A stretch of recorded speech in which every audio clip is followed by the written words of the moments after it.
बच्चों, हमारी अर्धवार्षिक परीक्षा है 8 तारीख से, है ना। तो आप लोगों ने क्वेश्चन आंसर याद करे हैं? तो आज हम वैसे हम कुछ कह नहीं सकते कि 1 से 10 तक ही आएगा, लेकिन 1 से 15 तक भी हमारे अर्धवार्षिक परीक्षा में प्रश्न उत्तर आ सकते हैं। लेकिन आज हम पार्ट 1 से 10 तक के प्रश्न उत्तर याद करके आप लोग आए हैं, तो उसका हम रिवीजन करते हैं। तो आपको भी याद होगा और आप सभी बच्चों को जिन्होंने याद नहीं किए हैं या कम पता है वो उनको याद हो जाएगा। ठीक है, रेडी हो? हाँ, तो शुरू करते हैं हम। पहला प्रश्न है, जो प्रार्थना कविता है उसमें कवि किसका उपकार मानना चाहता है? जिसको याद है वो हाथ। ये उत्तर सभी बच्चों को याद है। हाँ, तो आप बताओ। कवि ईश्वर का उपकार मान रहा है। Very good. अब दूसरा प्रश्न है आपके लिए, कवि किसके योग्य बनना चाहता है? कवि किनके योग्य बनना चाहता है? भारत के योग्य। Very good. कवि किन किन को अपना सगा मानना चाहता है? हाँ, नैतिक। पशु, प्रकृति और पुरुष को अपना सगा मान रहा है। हाँ, वेरी कवि। हाँ, तो कवि प्रकृति, पशु और पुरुष इनको सबको अपना सगा मानना चाहता है। हो गया पार्ट 1 हमारे प्रश्न उत्तर कंप्लीट। Very good. सभी अपने लिए ताली बजाओ। Very good. कवि किसके सपने को पूरा करना चाहता है? सभी बच्चों को याद। Very good. हाँ बेटा, धनकुआ। कवि बाबू महात्मा गांधी जी के सपनों को पूरा। वेरी गुड, तालियां। कवि महात्मा गांधी जी के सपनों को पूरा करना चाहता है। ठीक है, वेरी गुड। तो पहला प्रश्न है, रविन्द्रनाथ ठाकुर का जन्म कब और कहाँ हुआ? हाँ? रविन्द्रनाथ ठाकुर का जन्म 7 मई सन 1861 को बंगाल के कोलकाता नगर में हुआ था। वेरी गुड, सही है। रविन्द्रनाथ को कोकिल कंठी क्यों कहा जाता है? हाँ हुस्ना, बताओ। क्योंकि वो बहुत सुरीला गाते। हाँ, वो बहुत सुरीला गाते थे, इसलिए उनको कोकिल कंठी कहा जाता था। Very good. अब तीसरा प्रश्न है, देवेंद्र नाथ अपने बेटे को कहाँ ले गए? हाँ, भावना बताइए। देवनाथ अपने बेटे को शांति निकेतन में ले गए थे। Very good. कहाँ ले गए थे? शांति निकेतन। शांति निकेतन विद्यालय की क्या क्या विशेषताएं हैं, कौन बताएगा?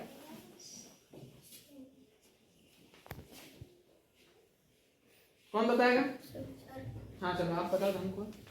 शांति निकेतन विद्यालय की विशेषता, वहाँ बच्चे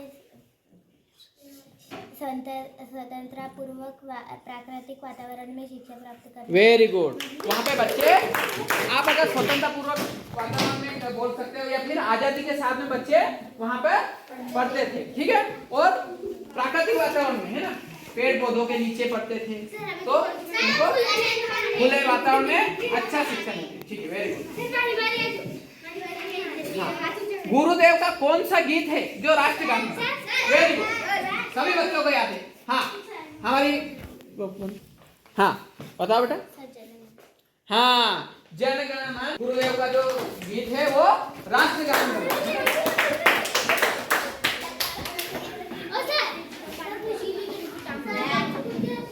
हाँ, एक बेटा क्वेश्चन वो भी है कि रविन्द्रनाथ जी को कौन सी पुस्तक के लिए उनको नोबेल पुरस्कार मिला था? गीतांजलि। जो गीतांजलि उन्होंने पुस्तक लिखी थी उस पर उनको नोबेल पुरस्कार मिला था। वेरी गुड, बहुत बढ़िया, ताली बजाओ। अच्छा लग रहा है? अब पार्ट 3 पर आ गए हैं बच्चों। तो पार्ट 3 का नाम क्या है? सीखो। Very good. तो पहला प्रश्न है कि लता और पेड़ों से क्या सीख मिलती है हमें? हाँ, वैदिक क्या मिलता है? गले लगाना। हाँ, लता और पेड़ों से हमें सबको गले लगाने की सीख मिलती है। सच्ची सेवा की भावना किससे मिलती है? सच्ची सेवा की भावना पृथ्वी से मिलती है। पृथ्वी से। हाँ, हमें सच्ची सेवा की भावना पृथ्वी से मिलती है। Very good. तीसरा प्रश्न है, धुआं होता है ना, वो हमें क्या सिखाता है? कुलदीप बताए। कुलदीप, हाँ कुलदीप, धुआं हमें क्या सिखाता है? सर, ऊंचाई तक पहुंचना। Very good. धुआं आ रहा है ना ऊपर आसमान में, ऐसे हमें ऊंचाई तक पहुंचना चाहिए। अब हम पार्ट 3 पर आ गए हैं। कैसा लग रहा है आपको? ऐसे ही हमारे पार्ट 10 तक के सारे प्रश्न उत्तर हमें याद हो जाएंगे मौखिक, है ना बच्चों? पार्ट चार का नाम क्या है? हाँ, गुलाब जामुन खाए आपने? Very good. कैसे लगते हैं? और इसमें कौन सा बालक है, उसका नाम क्या है गुलाब जामुन? रम्मू। आपको पूरा समझाया भी है। रम्मू की माँ सबसे पहले गुलाब जामुन किसे दिया? हाँ, रुकना। अरे हाँ, सर दादी को। हैं? सर दादी को। हाँ, पहला गुलाब जामुन दादी जी को दिया था। दूसरा प्रश्न, ताई जी के घर जाते समय माँ ने रम्मू से क्या कहा था? हाँ नंदनी बताइए। वो घर से मान ला मैं ताई जी के घर से आती हूँ। हाँ, ने बोला था आपकी मम्मी भी घर से कहीं बाहर जाती है तो बोलती है ना कि घर का ध्यान रखना। Very good. तो माँ उनकी ताई जी के घर जा रही थी, इसलिए उन्होंने रम्मू को बोला था बेटा कि घर का ध्यान रखना है, घर को संभालना है, घर को देखना। ठीक है। अब तीसरा प्रश्न है, रम्मू चौके में क्या ढूंढ रहा था? सभी बच्चों को याद है ना? खुशी बताइए, खुशी बताओ। गुलाब जामुन। Very good. क्या ढूंढ रहा था? हाँ, ये तो सबको पता है, आपको आसान सवाल था। रम्मू की माँ और बुआ घर जल्दी वापस क्यों आ गई? अभी कोई याद है? वेरी गुड बेटा। क्योंकि ताई जी के घर ताला लगा था। हाँ, ताई जी के घर ताला लगा था, इसलिए रम्मू और उनकी बुआ जी जल्दी घर आ गई। अच्छा, मैं एक बात को नोटिस करी है कि आपको रम्मू वाला पार्ट के सारे प्रश्न तो याद है ना? क्योंकि आपको गुलाब जामुन पसंद है, इसलिए, है ना? चलो, अब लास्ट क्वेश्चन बचा बेटा हमारा कि रम्मू के मन में पश्चाताप क्यों था?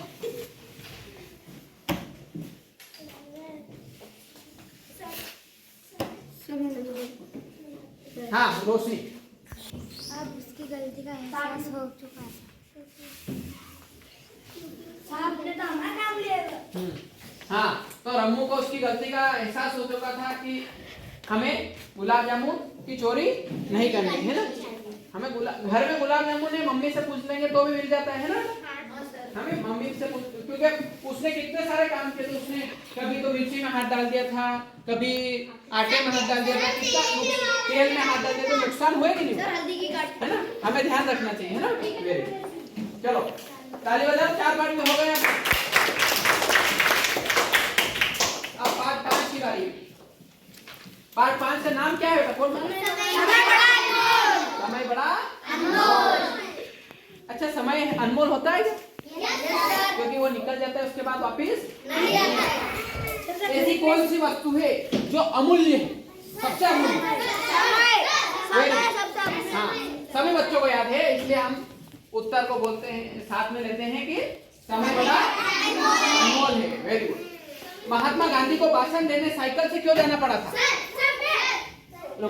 हाँ, वो बताएगा अपना। हाँ मोहित बताओ। क्योंकि टांगे वाला दूसरी सवारी लेकर चल गया। हाँ, टांगे वाला दूसरी सवारी लेकर चला गया था और गांधी जी को समय पर पहुंचना था, समय का सदुपयोग करना था, इसलिए उन्होंने साइकिल से जाना चाहा भाषण देने। Very good.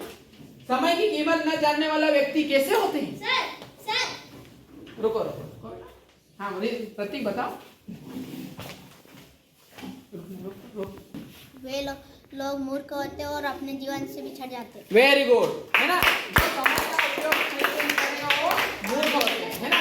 तो हमें अच्छा व्यक्ति बनना है और समय का सदुपयोग करना है। ठीक है बेटा? वेरी गुड बेटा। बहुत जल्द हम पार्ट 6 पे आ गए हैं और पार्ट 6 का नाम क्या है?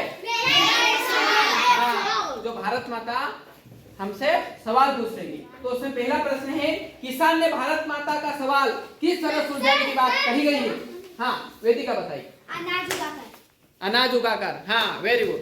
अनाज उगाकर किसान भारत माँ के सवाल हल करेगा। Very good. ज्ञान का दीप जलाकर कौन सी समस्या हल करने की बात कही गई है? ये ज्ञान का दीप जलाकर कौन सी समस्या? हाँ देवेंद्र बताएगा। हाँ बताओ देवेंद्र। पढ़ने की। Very good. हाँ भावना आप भी बताओ इसका कि ज्ञान का दीप जलाने से क्या अर्थ है? ज्ञान का दीप जलाकर अज्ञानता रूपी समस्या हल करने की बात कही। हाँ, ज्ञान का दीप जलाना मतलब अज्ञानता को दूर करना, है ना? सब पढ़ लिख जाएंगे तो ज्ञान का दीप जलेगा नहीं जलेगा? Very good. तीसरा प्रश्न है, उत्पादन कौन बढ़ाता है दोस्तों? ये प्रश्न सभी को याद होना चाहिए। हुस्ना बताइए, उत्पादन कौन बढ़ाता है? हुस्ना नहीं, किसान का नहीं, अपने इसमें परीक्षा इसमें क्या है? हाँ बेटा मेहनती मजदूर उत्पादन बढ़ाता है। हाँ, मेहनती मजदूर उत्पादन बढ़ाता है। और किसान बेटा अपनी जो बुक में आज जो भारत माता का है ना, उसमें उत्पादन बढ़ाने के बाद मजदूरों ने कही है, और अनाज उत्पादन करने के बाद किसानों ने। वेरी गुड बेटा, है ना? बैठ जाओ दोनों का। वाह बेटा, उत्पादन बढ़ाने। बच्चों अब चौथा सवाल है, ये हमारे लिए है, शिक्षकों के लिए, लेकिन इसका जवाब आपको देना है कि शिक्षक भारत माता का सवाल कैसे हल करेंगे। हाँ बेटा बताओ।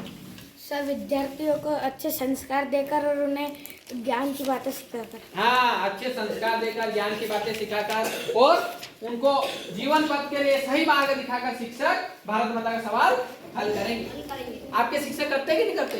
Yes sir. Very good. Bharat माता ने किस किस से सवाल किए हैं, उनकी सूची बनाने की बात कही गई, तो किन से सवाल किए हैं कौन बताएगा? हाँ धनराज। सर किसान, मजदूर, विद्यार्थी। ठीक है, बाकी तुम बताओ। मजदूर, विद्यार्थी और शिक्षक। हाँ, और सैनिक। सैनिक। सैनिक से पूछा था ना? हाँ सर। सैनिक का क्या रोल रहेगा बेटा? सैनिक क्या करते हैं? रक्षा देश की रक्षा करते देश की हैं। बॉर्डर पर हमारे सैनिक की रक्षा करते हैं। इसलिए आप सब बोलेंगे भारत माता की जय।